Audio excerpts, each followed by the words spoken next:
ഞങ്ങൾ തെങ്ങിനക്കടവിൽ കൂടെ പോകുമ്പോഴാണ് ഒരാൾ തോണി തൊയ്യുന്ന കണ്ട്. അങ്ങനെ ഞങ്ങൾ കുറച്ചു നേരം നോക്കിക്കുമ്പോഴാണ് മനസ്സിലായത് തണ്ടാടി വല ഇട്ട് പോകുന്ന പരിപാടിയാണെന്നുള്ളത്. ഞങ്ങൾ ആദ്യം വിചാരിച്ചത് തണ്ടാടി വലയിൽ നിന്ന് മീനൊക്കെ മൂപ്പര് എടുക്കുന്ന പരിപാടിയാണെന്നാണ് ആദ്യം വിചാരിച്ചത്. മൂപ്പരെ വലയിടൽ കണ്ടിട്ട് തോന്നുന്നത് സ്ഥിരമായിട്ട് ഈ ഏരിയയിൽ തന്നെ വലയിടുന്ന ആളാണെന്ന്. കാരണം ഒരു പോർഷൻ മാത്രമേ മൂപ്പര് ഇട്ട് പോകുന്നുള്ളൂ. അങ്ങനെ ഞങ്ങൾ കുറച്ചു നേരം മൂപ്പര് ഇങ്ങനെ പോകുന്നിങ്ങനെ നോക്കി നിന്ന്. അങ്ങനെ ഞങ്ങൾ നോക്കി നിൽക്കുമ്പോൾ മൂപ്പരുണ്ട് ആ പുൽച്ചെടീൻ്റെ അടുത്തേക്ക് ഇങ്ങനെ തോണി അടിപ്പിക്കുന്നു. അപ്പോൾ എന്താ സംഭവം എന്ന് പറയാൻ വേണ്ടി നോക്കുമ്പോണ്ട് മൂപ്പര് ആ വല അവിടെ കുടുക്കുന്ന പരിപാടിയാണ്. അങ്ങനെ മൂപ്പര് വല കുടുക്കി തിരിച്ച് വീട്ടിലേക്ക് പോകാൻ തോന്നുന്നു.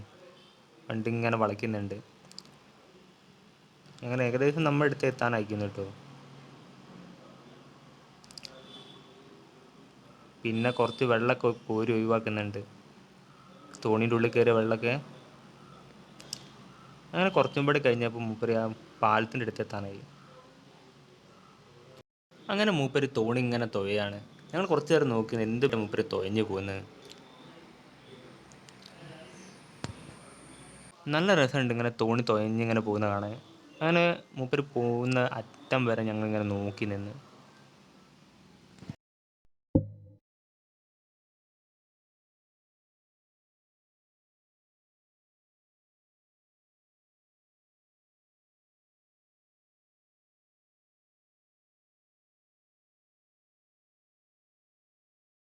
മൂപ്പരെ തോണി നമ്മുടെ പാലത്തിൻ്റെ അടുത്ത് എത്തിയപ്പോഴാണ് മൂപ്പരെ തോണിയിൽ എന്തൊക്കെയോ ഉള്ളത് മനസ്സിലായത്.